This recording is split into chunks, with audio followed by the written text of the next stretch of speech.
నమస్కారం అండి. Good morning, సుబ్హానల్లా.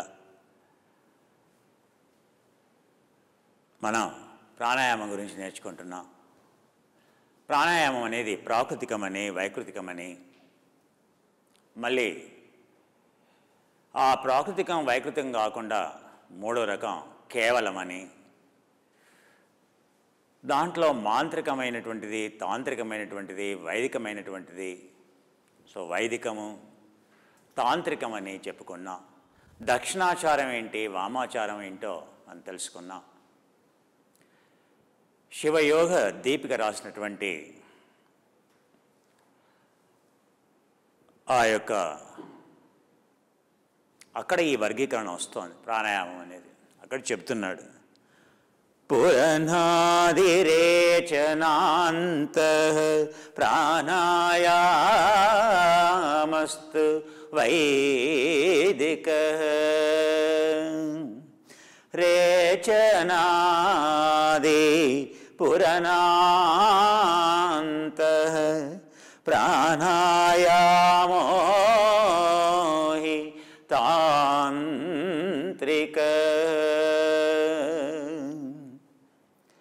పూరకము, కుంభకము, రేచకము, ఈ మూడింటితో కూడినటువంటిది వైదికమని.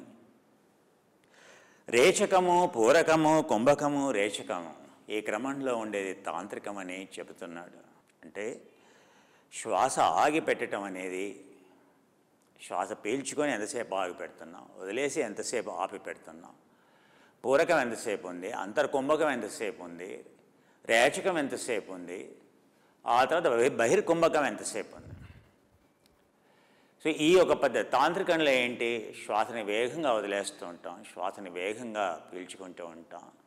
అందుకని రెసిడ్యువల్ వాల్యూమ్, మన ఊపిరితిత్తుల్లో ఉండేటువంటి వాయువుని పూర్తిగా వదిలేసి అప్పుడే శ్వాసని పీల్చుకుంటాం, అప్పుడే శ్వాసను వదిలేస్తాం. సో తాంత్రిక పద్ధతి ఏంటి అని అంటే, సో రెసిడ్యువల్ వాల్యూమ్ లంగ్స్లో ఉండేటువంటి CO2 కానీ, కార్బన్ డైఆక్సైడ్ కానీ, దాన్ని మనం జీరో చేయటం. వైదిక మార్గంలో ఏంటి, సో మన యొక్క లంగ్స్ టైడల్ వాల్యూమ్ని పెంచటం. అందుకే రెండింటినీ కలిపి సాధన చేయాలి. ఏది ప్రాకృతికము, ఏది వైకృతికం అనేది ఈ శివయోగ దీపికలో వస్తుంది. మనం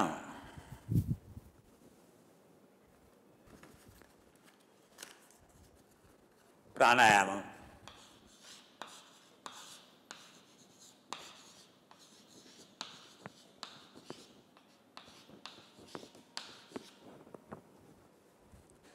రెండు విధాలు.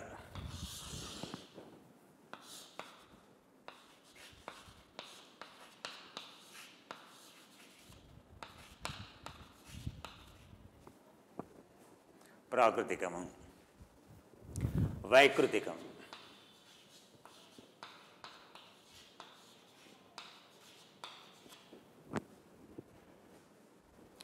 ప్రాకృతికంలో అంటే ఏంటి, ఎక్స్టర్నల్ రెస్పిరేటరీ సిస్టమ్,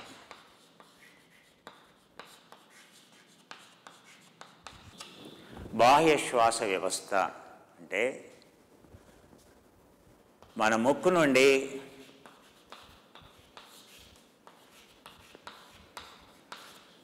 రక్తంలో ప్రాణవాయువు నింపేంత వరకు, రుధిరంలో ప్రాణవాయువు, ప్రాణాన్ని నింపటం. వైకృతం అని అంటే ఇంటర్నల్ రెస్పిరేటరీ టెక్నిక్స్, అంటే అభ్యంతర,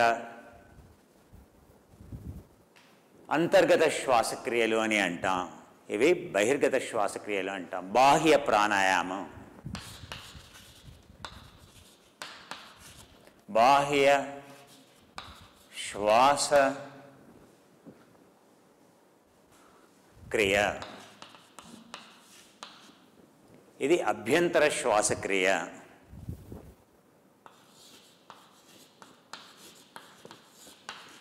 అభ్యంతర శ్వాసక్రియ అంటే ఏమిటి, ఇది కణజాలం లోపల ఇంటర్నల్ రెస్పిరేటరీ సిస్టమ్. కణజాలంలోన జరిగేటువంటి ప్రాణ జీవన ప్రక్రియలన్నీ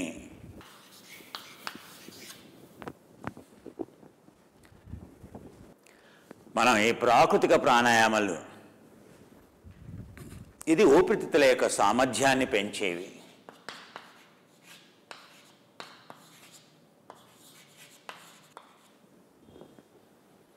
ఇది కణజాలం యొక్క సామర్థ్యాన్ని పెంచేది, మెటబాలిజాన్ని పెంచేది. జీవన ప్రక్రియలు, మెటబాలిజం, ఇది రెండిటికి తేడా. ఇవి ఎన్ని రకాలో మనం డిస్కస్ చేసాం. ప్రాకృతిక ప్రాణాయామాలు అనేవి ఎన్ని రకాలో మనం డిస్కస్ చేసాం. ఈ ప్రాకృతిక ప్రాణాయామాలు, వైకృతిక ప్రాణాయామాలు రెండు కూడా కాంబినేషన్లో చేయాలి. అవి రెండు కలిపి చేయాలి. అక్కడే మన యుక్తి, అక్కడే మన నైపుణ్యం అనేది అక్కడే బయటపడుతుంది. మనం ఈ వైదిక ప్రాణాయామం మనం చేసాం, ఏ విధంగా చేసేటువంటి ప్రాణాయామం చేసాం. ఆ ప్రాణాయామం వైదిక ప్రాణాయామం కిందకు వస్తుంది. ఏది మన శరీరంలో ఉండేటువంటి పంచప్రాణాలని మరియు 6 ఉపప్రాణాలని రెగ్యులేట్ చేసేటువంటి ప్రాణాయామం అది. ఆ తదుపరి మనం చేసేటువంటి ఇంతకుముందు నేర్చుకున్నటువంటి ప్రాణాయామం ఏదైతే ఉందో, ముద్రా సహితంగా చేసేటువంటి ప్రాణాయామం ఏదైతే ఉందో దాన్ని విభాగ ప్రాణాయామం అని నేర్చుకున్నాం. సో మొదలు మనం ప్రాకృతిక ప్రాణాయామం ఏంటో నేర్చుకుందాం. ఆ తర్వాత వైకృతిక ప్రాణాయామం ఏంటో కూడా నేర్చుకుందాం. ఆ రెండింటినీ కలిపి ఎలా ప్రాక్టీస్ చేయాలో నేర్చుకుందాం. ప్రాకృతిక ప్రాణాయామాలు ఇక్కడ రాసుకుందాం మనం. ప్రాకృతిక ప్రాణాయామం ఎక్స్టర్నల్ రెస్పిరేటరీ అంటే లంగ్స్ యొక్క కెపాసిటీ ఎలా పెంచాలి. ఇందులో మనం చెప్పుకున్నాం స్థిర విభాగ ప్రాణాయామం, విభాగ ప్రాణాయామం. ఇందులో 2 రకాలు ఉన్నాయి, ఏ బి. విభాగ ప్రాణాయామాల్లో చాలన విభాగ ప్రాణాయామం, ప్రాకృతిక ప్రాణాయామాలు, మరియు ఇదా పింగళ ప్రాణాయామాలు ఆర్ వామనాసిక దక్షిణ నాసిక ప్రాణాయామం అంటాం, వామ దక్షిణ ప్రాణాయామం అని అంటాం. ఇదే పింగళ ప్రాణాయామాలు. సూర్యభేది, చంద్రభేది, నాడీ శోధన ఇవన్నీ కూడా ఇదే పింగళ ప్రాణాయామాలకు కిందికి వస్తాయి. ఆ తదుపరి కుండలిని ప్రాణాయామాలు. దీంట్లోనే ధారణలు వస్తాయి, ధారణ ప్రాణాయామాలు.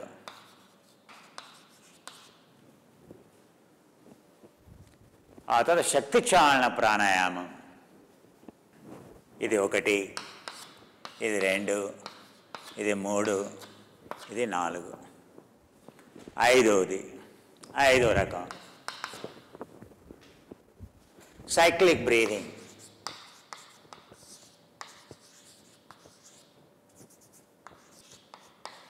ఇది చాలా విశిష్టమైనటువంటిది. శక్తి చాలన ప్రాణాయామాలు అనేవి ఎనర్జీ సైక్లిక్ బ్రీదింగ్ టెక్నిక్స్ అని అంటాం. సైక్లిక్ సంఖ్యాభిపరిదృష్టానికి సంబంధించినటువంటి ప్రాణాయామం అంటాం. సంఖ్యాభిపరిదృష్టం అనేది స్థూల సంఖ్యాభిపరిదృష్టం, సూక్ష్మ సంఖ్యాభిపరిదృష్టం. ఇదంతా కూడా స్థూల. ప్రాకృతికము వైకృతమే కాకుండా ఇక్కడ 3వ రకం కూడా ఉంటుంది.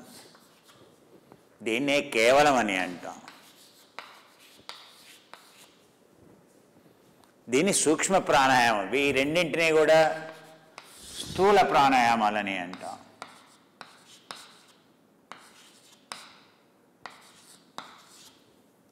స్థూల ప్రాణాయామం,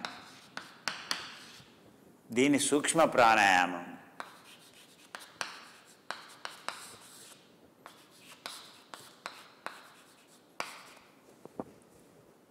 ఇది మైండ్ ఓరియంటెడ్.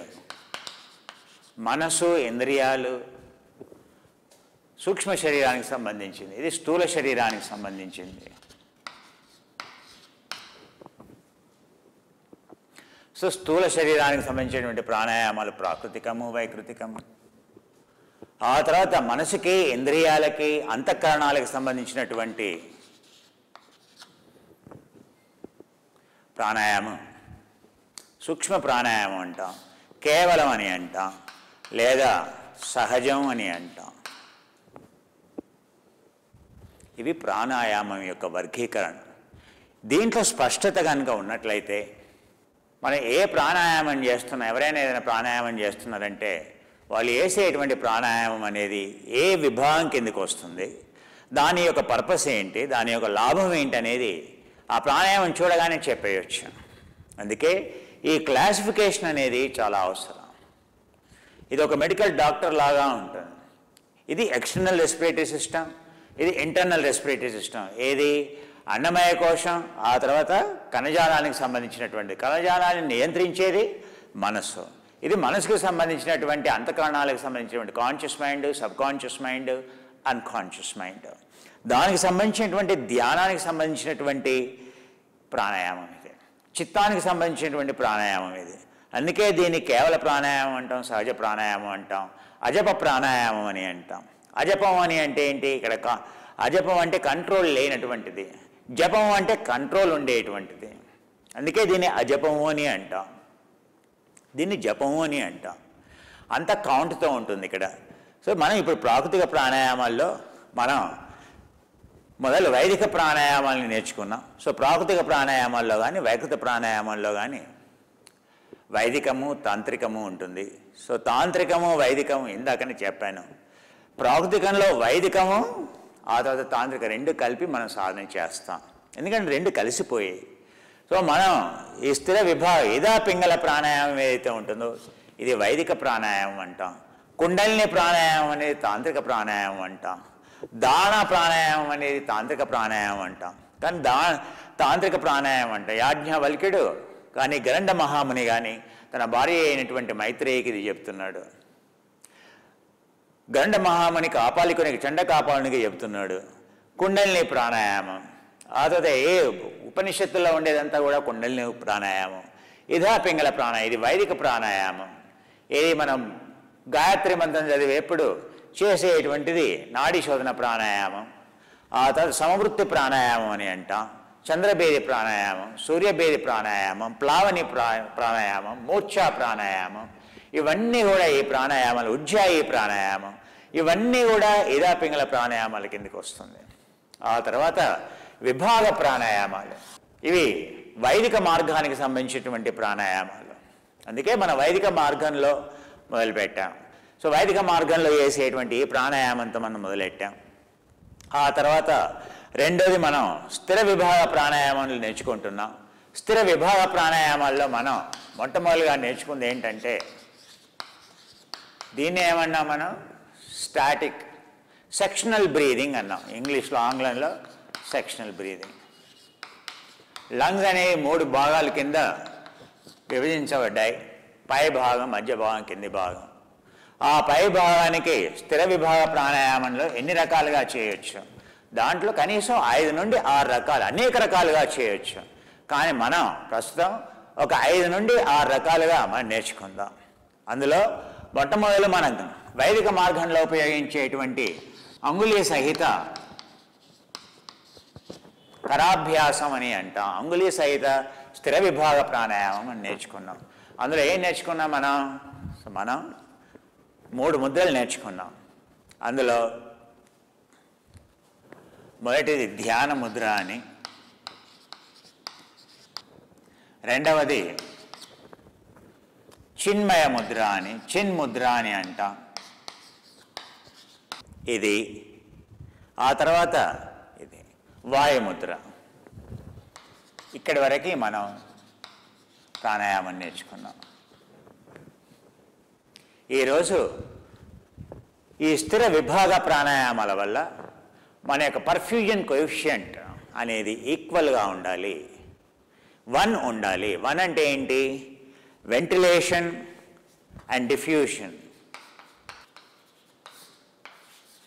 సమానంగా ఉంటే 1 అని అంటాం. ఇది 100% ఉండి ఇది 100% ఏరియా ఉంటే మీ లంగ్స్ యొక్క 100% ఏరియా అంటే పై భాగం, మధ్య భాగం, కింది భాగం 100% ఏరియాలో ప్రాణవాయువు ఉండాలి. డిఫ్యూజన్ అంటే రక్త ప్రసరణ, వెంటిలేషన్ అంటే ప్రాణవాయువు, డిఫ్యూజన్ అంటే రక్తం. మీ ఊపిరితిత్తులో పై భాగం, మధ్య భాగం, కింది భాగం 3 భాగాల్లో 100% ఏరియా, 100/100 ఎంత 1. దీని ఏమంటాం? పర్ఫ్యూజన్ రేషియో అని అంటాం, PR. ఈ పర్ఫ్యూజన్ రేషియో 1 ఉంటే నువ్వు ఆరోగ్యంగా ఉంటావు. నీ యొక్క ఏ సమస్యలు, ఊపిరితిత్తులకి సంబంధించినటువంటి ఏ సమస్యలు రావు, రక్త ప్రసరణకు సంబంధించినటువంటి ఏ సమస్యలు రావు, నీ మెటబాలిజం సంబంధించినటువంటి ఏ సమస్యలు రావు. మన సమస్యలల్లా ఎక్కడ వస్తాయంటే మనం పీల్చుకునేటువంటి గాలి ఎప్పుడు కూడా ఊపిరితిత్తులు నిండుగా ఉండదు. పైనేమో గాలి ఉంటుంది, రక్త ప్రసరణ ఉండదు. కిందనేమో ఊపిరితిత్తుల కింది భాగంలోనేమో రక్త ప్రసరణ ఉంటుంది, వాయువు ఉండదు. మన సెక్షనల్ బ్రీదింగ్ ద్వారా మాత్రమే, అంటే విభాగ ప్రాణాయామం ద్వారా మాత్రమే మనం మన యొక్క ఊపిరితిత్తుల యొక్క అన్ని భాగాల్లోకి ప్రాణవాయువుని, రక్త ప్రసరణని పంపించడం జరుగుతుంది. అందుకే విభాగ ప్రాణాయామం అనేది అన్నిటికంటే ప్రాణాయామాల్లో మొట్టమొదలు వచ్చేది విభాగ ప్రాణాయామం. అందులో సూక్ష్మంగా ఉంటుంది. ఎందుకంటే మనకి lungs problem, obstructive pulmonary, chronic obstructive pulmonary disease అని అంటాం, CPOD అని అంటాం, ఆస్మా అని అంటాం, ఎంఫిసీమా అంటాం. ఇలాంటి వ్యాధులు ఉన్నప్పుడు మీ యొక్క ఊపిరితిత్తుల యొక్క సామర్థ్యం చాలా తక్కువైపోయింది. అటువంటప్పుడు మనం ఆ సామర్థ్యాన్ని పెంచాలి అని అంటే మనం చాలా నెమ్మదిగా, ఎలాంటి కష్టం లేకుండా సుఖంగా శ్వాసను పీల్చుకోవాలి. సుఖంగా పీల్చుకోవాలి అని అంటే ఇవి దీంతో స్టార్ట్ చేయాలి. ఎందుకని ఇక్కడ పీల్చుకునేటువంటి గాలి సూక్ష్మంగా ఉంటుంది, అంత దీర్ఘంగా ఉండదు. ఎందుకని నీ లంగ్స్ కెపాసిటీ తక్కువగా ఉన్నప్పుడు నువ్వు పీల్చుకునేటువంటి గాలి తక్కువగానే ఉంటుంది కనుక దీంతో స్టార్ట్ చేస్తాం. ఏ విధంగానైతే లంగ్స్ యొక్క కెపాసిటీ పెరుగుతుందో, నీ యొక్క ఊపిరితిత్తుల యొక్క సామర్థ్యం పెరుగుతుందో, నీ ఛాతీ యొక్క సామర్థ్యం పెరుగుతుందో ఆ విధంగా నువ్వు విభిన్న రకాలైనటువంటి ప్రాణాయామాలు చేయటానికి నీకు అర్హత లభిస్తుంది. అందుకే మనం ప్రాకృతికమైనటువంటి ప్రాణాయామాలతో మనం మొదలెట్టాం. ఇందులో రెండో రకమైనటువంటి ప్రాణాయామం అంగుష్టి ముద్ర అని అంటాం. వీటిని ఏమన్నాం? అంగుళీ సహిత ప్రాణాయామం అన్నాం, లేదా కరముద్రలు, అంగుళీ ముద్రలు అని అంటాం వీటిని. ఇప్పుడు ముష్టి ముద్రలు. ఈరోజు మనం ముష్టి ముద్రలతో మనం నేర్చుకుందాం. ముష్టి అని అంటే దేన్ని ముష్టి అని అంటాం, దీన్ని ముష్టి అని అంటాం. ఈ చైన్ లోపల పెడితే అంతర్ముష్టి అంటాం, దీన్ని బహిర్ముష్టి అంటాం. ముష్టి అనగానే ఇది, దీన్ని ముష్టి అని అంటాం. దీన్ని అంగుష్ట ముష్టి అని అంటాం, దీన్ని శయన ముష్టి అని అంటాం, దీన్ని అంతర్ముష్టి అని అంటాం, దీన్ని అంతర్ముష్టి అని అంటాం. ఇలా ఇలా ఇలా ఇలా ఇలా ఇలా ఇవి రెండు విభిన్న రకాలు. మనం ఇలా పెట్టి శ్వాసను పీల్చుకున్నప్పుడు ఇవన్నీ శివయోగ దీపికలో వచ్చేటువంటివి. ఇలా పెట్టి శ్వాసను పీల్చుకున్నప్పుడు క్లావిక్యులర్ బ్రీదింగ్ అని అంటాం. ఊపిరితిత్తుల యొక్క పై భాగానికి శ్వాస వెళ్తుంది. నిన్న మనం ధ్యాన ముద్రలో ఏ విధంగా పెట్టి శ్వాస పీల్చుకున్నప్పుడు ఛాతీ యొక్క పై భాగంలోకి వెళ్తుందని చెప్పుకున్నాం. అదేవిధంగా ఏ విధంగా పెట్టి శ్వాస పీల్చుకున్నప్పుడు ఈ యొక్క ఊపిరితిత్తుల యొక్క పై భాగంలోకి శ్వాస వెళ్తుంది, ఇలా పైకి వెళ్తుంది. మనం దీన్ని శయనముష్టి అని అంటాం. దీన్ని ఇలా ఉన్నప్పుడు ఇంటర్కోస్టల్ బ్రీదింగ్ అని అంటాం. ఊపిరితిత్తుల యొక్క మధ్య భాగానికి శ్వాస వెళ్తుంది. ఈ విధంగా ఉంచినప్పుడు మన యొక్క ఊపిరితిత్తుల యొక్క కింది భాగంలోకి వెళ్తుంది, అంతర్ముష్టి అని అంటాం. ఈ యొక్క ముష్టి ముద్రలకి విశేషమైనటువంటి ఒక గుణం ఉంది. ఎందుకని ఈ ముష్టిని దేనికి ఉపయోగిస్తాం? మార్షల్ ఆర్ట్స్లో కుంగ్ఫూ కానీ, బాక్సింగ్ కానీ, వాటిలలో కానీ చాలా వాటిలలో మనం దీన్ని వాడతాం. అంతే అది టిబెటియన్ బాక్స్ బ్రీదింగ్లో కూడా మనం వీటిని వాడతాం ముష్టిని. ఎందుకని కంప్రెషన్ స్ట్రెంగ్త్ అంటే లంగ్స్ని బలంగా వేయడానికి, వాడి యొక్క డెలివరీ కెపాసిటీ పెంచడానికి, లంగ్స్ యొక్క కెపాసిటీ పెంచడానికి ఈ ముష్టి ముద్రలు అనేవి బాగా పనికొస్తాయి. అందుకే అంతేకాదు కంటి చూపుని సరిచేసేవి ముష్టి ముద్రలు. శివయోగ దీపికలో మన సైట్ ప్రాబ్లమ్స్ అని ఉంటాయి. ఈ సైట్ ప్రాబ్లమ్స్ కరెక్ట్ చేయాలి అని అంటే మన యొక్క ప్రాణాయామాలని, మన యొక్క కంటి ఎక్సర్సైజ్ని చూసి మన యోగాలో మన పాశ్చాత్యులు ఎప్పుడో పుస్తకాలు కూడా రాశారు. ఒక ఆయన ఆస్ట్రేలియన్, ఒక ఆయన సో విలియం బేకర్ అని ఒక ఆయన ఏది సో అమెరికన్ వాళ్ళు ఆల్రెడీ పుస్తకాలు రాశారు ఏది సో మీ జీవితకాలం కళ్ళజోడు లేకుండా మీ చూపుని ఎలా పెంచుకోవాలి, ఎలా ఉంచుకోవాలి, ఆ జీవిత కాలానికి కంటి చూపు ఎలాంటి దోషాలు లేకుండా అది దేనివల్ల సాధ్యమవుతుంది? ప్రాణాయామం వల్ల సాధ్యమవుతుంది, ఈ ముద్రల వల్ల సాధ్యమవుతుంది. దీనికి మనం ఈ ముద్రల్ని వాడతాం. ఇక్కడ ఇది ఈ విధంగా వేసేటువంటిది ఏదైతే ఉందో ఈ విధంగా నిల్చొని శ్వాసని పీల్చుకొని మన రెండు త్రాటకం చేస్తూ రెండు కళ్ళతో ఈ యొక్క నఖధారణ అంటే మన యొక్క చేయి యొక్క వేల యొక్క గోరుని చూస్తూ చేసేది, అంగుష్టం యొక్క నఖం అంటే బొటన వేలి యొక్క గోరుని చూస్తూ చేసేది. ఆ రెండు కళ్ళతో ఇలా చూస్తూ శ్వాసని పీల్చుకుంటూ ఏ విధంగా కుడివైపుకి, మళ్ళీ నెమ్మదిగా ఇలా మధ్యకి, శ్వాసను వదిలేస్తూ ఇలా మధ్యకి, శ్వాసని పీల్చుకుంటూ ఇలా ఎడమ వైపుకి, శ్వాసని వదిలేస్తూ ఇలా మధ్యకి, శ్వాసని పీల్చుకుంటూ కుడివైపుకి, శ్వాసను వదిలేస్తూ ఇలా మధ్యకి, శ్వాసని పీల్చుకుంటూ మళ్ళీ ఎడమ వైపుకి, శ్వాసని వదిలేస్తూ మళ్ళీ మధ్యకి, శ్వాసని పీల్చుకుంటూ ఇలా పైకి, శ్వాసను వదిలేస్తూ కిందకి, శ్వాసని పీల్చుకుంటూ పైకి, శ్వాసను వదిలేస్తూ కిందకి, శ్వాసను పీల్చుకుంటూ పైకి, శ్వాసని పీల్చుకుంటూ పైకి, శ్వాసను వదిలేస్తూ కిందకి, శ్వాసని పీల్చుకొని వదిలేస్తూ కిందకి, శ్వాసను పీల్చుకుంటూ పైకి, శ్వాసను వదిలేస్తూ కిందకి, శ్వాసను పీల్చుకుంటూ ఎదరగా, ఆ తర్వాత శ్వాసను పీల్చుకుంటూ డయాగ్నల్ కుడివైపు నుండి కిందకి, దక్షిణ వామ ఎగ్జేల్ అని అంటాం. శ్వాసను పీల్చుకుంటూ పైకి, శ్వాసను వదిలేస్తూ కిందకి, శ్వాసను పీల్చుకుంటూ పైకి, శ్వాసను వదిలేస్తూ కిందకి, శ్వాసను పీల్చుకుంటూ పైకి, శ్వాసను వదిలేస్తూ కిందకి, శ్వాసను పీల్చుకుంటూ పైకి, శ్వాసను వదిలేస్తూ కిందకి, మళ్ళీ మధ్యకి, శ్వాసను పీల్చుకుంటూ ఎడమవైపు నుండి కుడివైపుకి, శ్వాసను పీల్చుకుంటూ పైకి, శ్వాసను వదిలేస్తూ కిందకి, శ్వాసను పీల్చుకుంటూ పైకి, శ్వాసను వదిలేస్తూ కిందకి, శ్వాసను పీల్చుకుంటూ పైకి, శ్వాసను వదిలేస్తూ కిందకి, శ్వాసను పీల్చుకుంటూ పైకి, శ్వాసను వదిలేస్తూ కిందకి, మళ్ళీ శ్వాసను పీల్చుకుంటూ మధ్యకి. ఇప్పుడు శ్వాసను పీల్చుకుంటూ పైకి సవ్య దిశలో క్లాక్ వైజ్ డైరెక్షన్లో శ్వాసను పీల్చుకుంటూ, శ్వాసను వదిలేస్తూ, శ్వాసను పీల్చుకుంటూ, శ్వాసను వదిలేస్తూ, శ్వాసను పీల్చుకుంటూ, శ్వాసను వదిలేస్తూ, శ్వాసను పీల్చుకుంటూ, శ్వాసను వదిలేస్తూ, శ్వాసను పీల్చుకుంటూ, శ్వాసను వదిలేస్తూ, నెమ్మది శ్వాసను పీల్చుకుంటూ వదిలేస్తూ. You will love it. We have to. Even in the winter also you can use, but in the winter you have Karakaya Shodhini, which flows like cream, in the winters. But you have another option for your kids, for you, sensitive skin or anything. Even that works. But one thing I wanted to give you, without any butters, natural butters, like a shea butter, etc., which is expensive, which is used in Karakaya Shodhini. So in this is, it is no butter in this at all.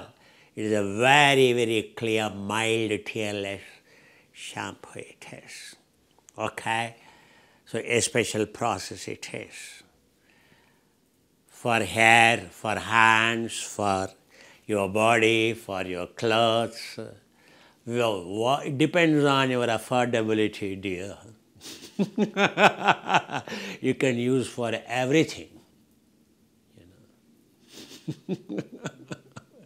Understand? You can use it for cleaning, everything. See how much Guruji thinks? It's not that your Karakaya Shodhini, it is also very good fragrance. But this is special. I didn't mention any kind of the flavor or a fragrance name here. I don't want you to be conditioned by the name, but you should smell, you should experience and tell me, right? I've been thinking of introducing this for a long time. So, all purpose.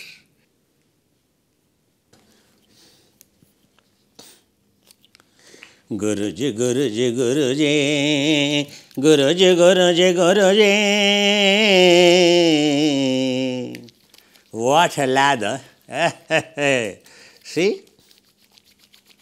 Can you see?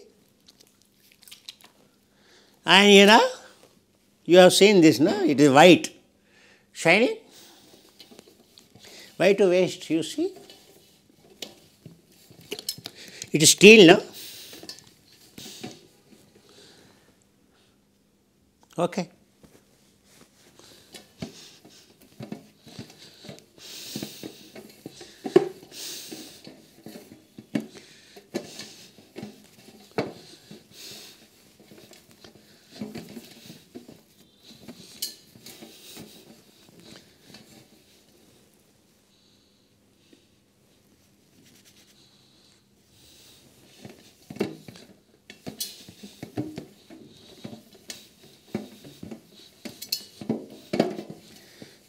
How is the shine now?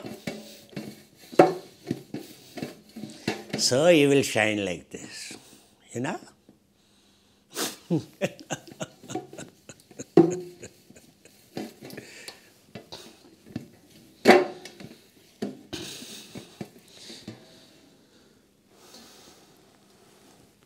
not selling. We are not selling steel bowls and vessels. This is for showing